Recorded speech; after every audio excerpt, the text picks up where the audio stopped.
Masih dengan saya, Mulyawan Sentosa. Baik, kita lanjutkan.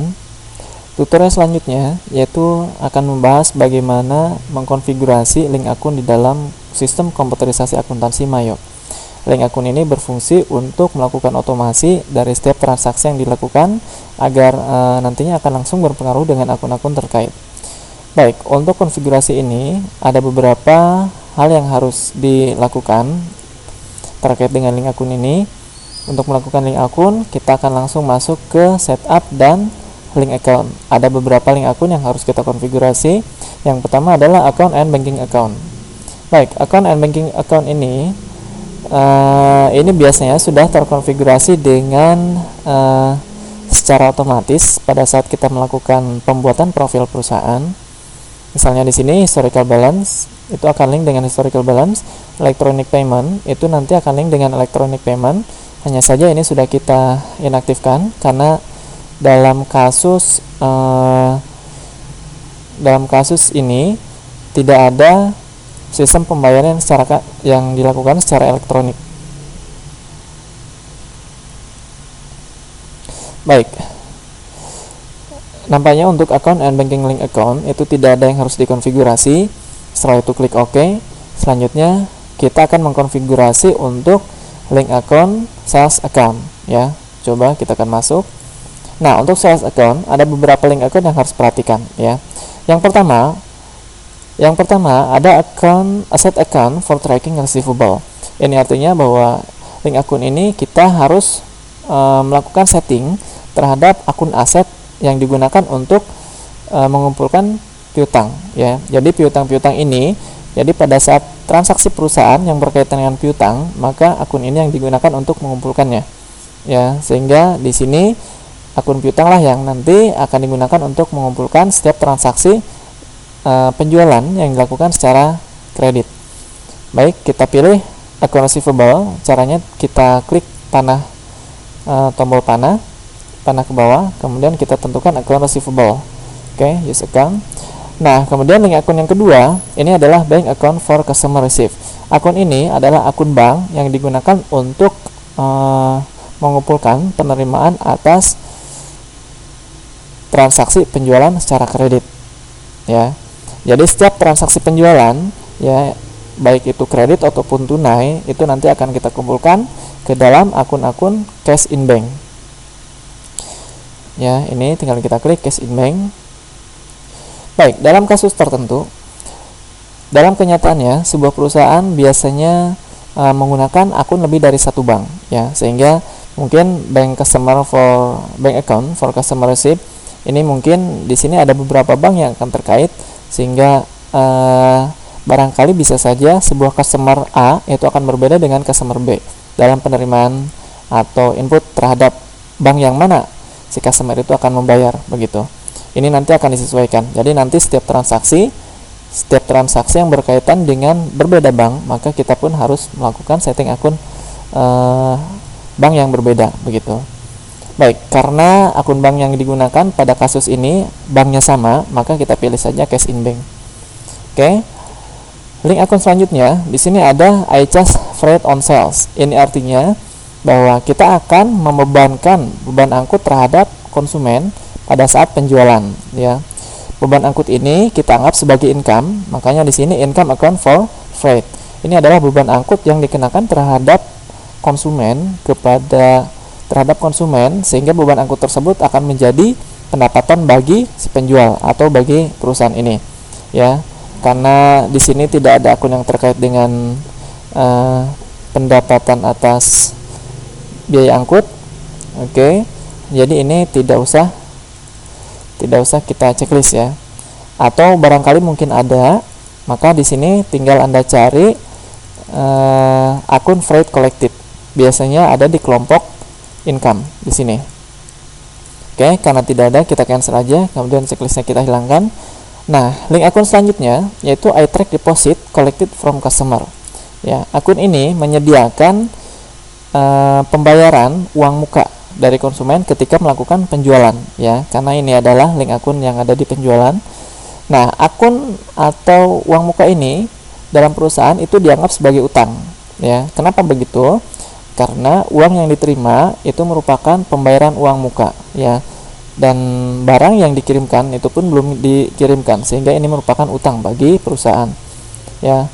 Liability account for customer deposit. Nah, apabila ini terjadi memang, jadi apabila perusahaan tersebut menerima down payment atau pembayaran uang muka, maka ini harus disetting, ya, atau dikonfigurasi. Liability account for customer deposit.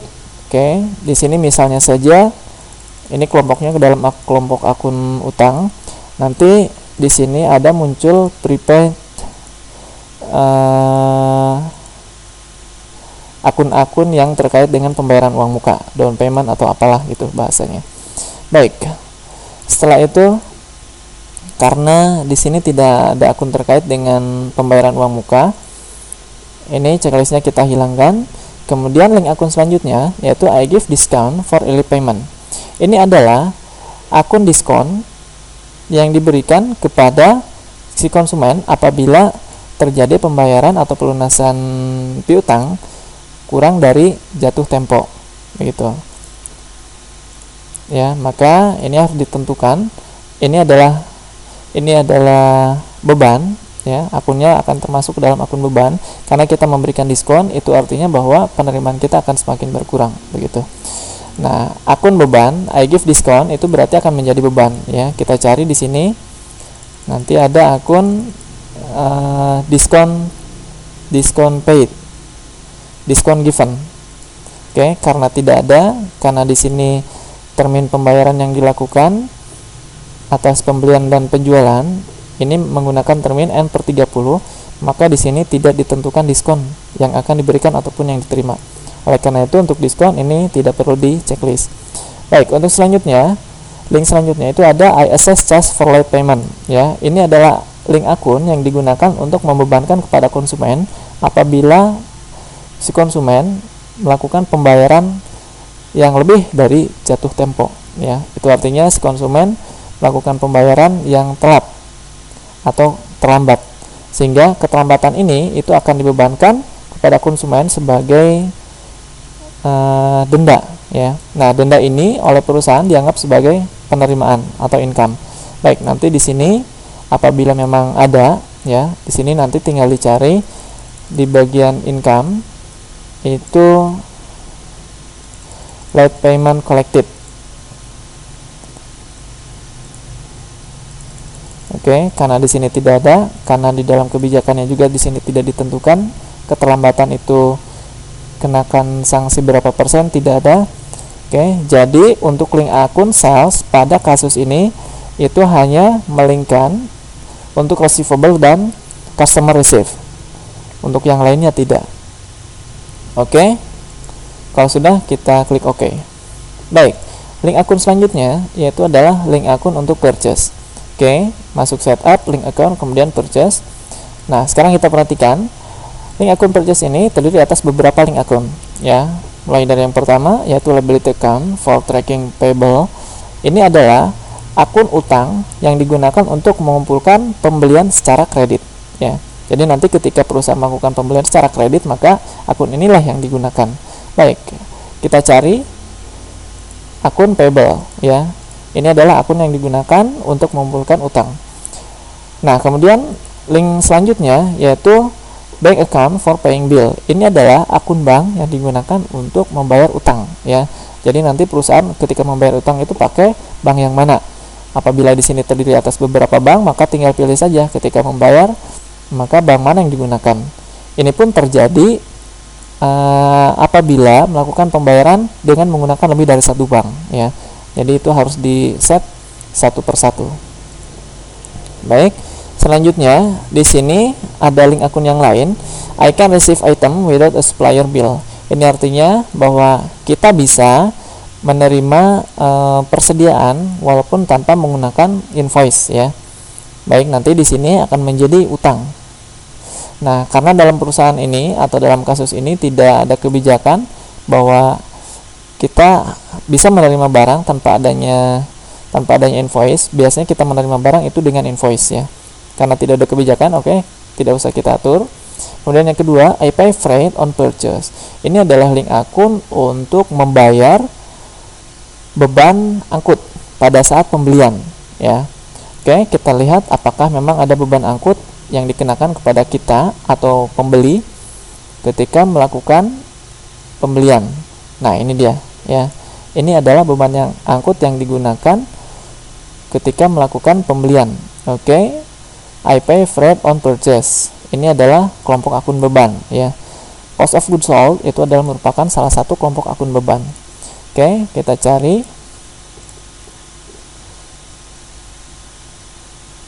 cost of goods sold, akun beban.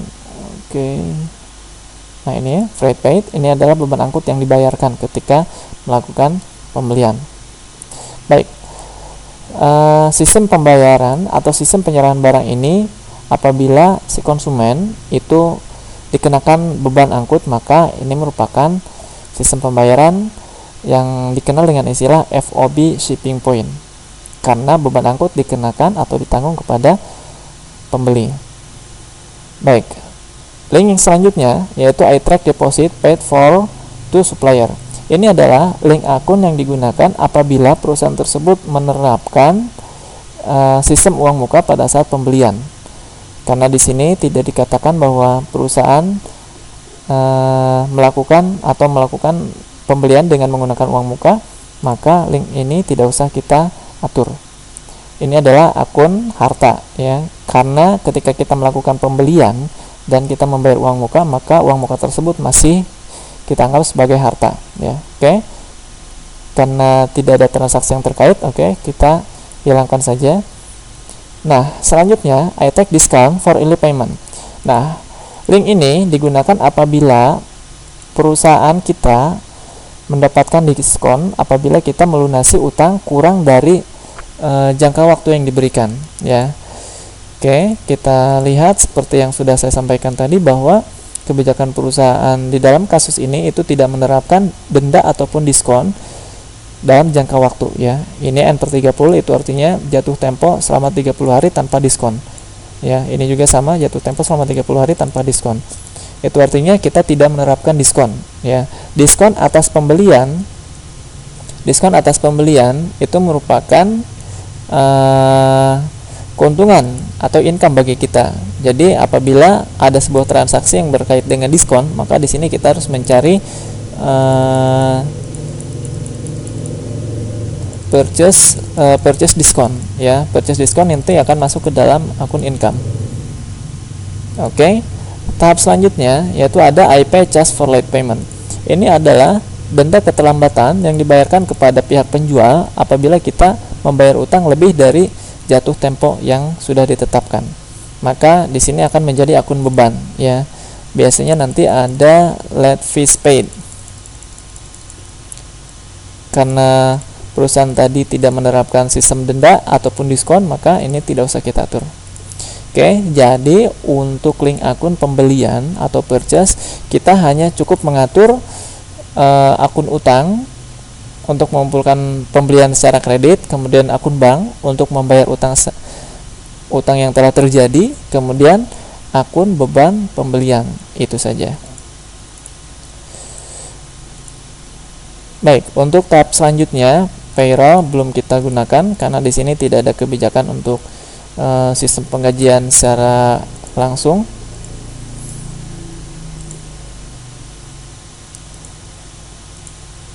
Baik, thank you for watching.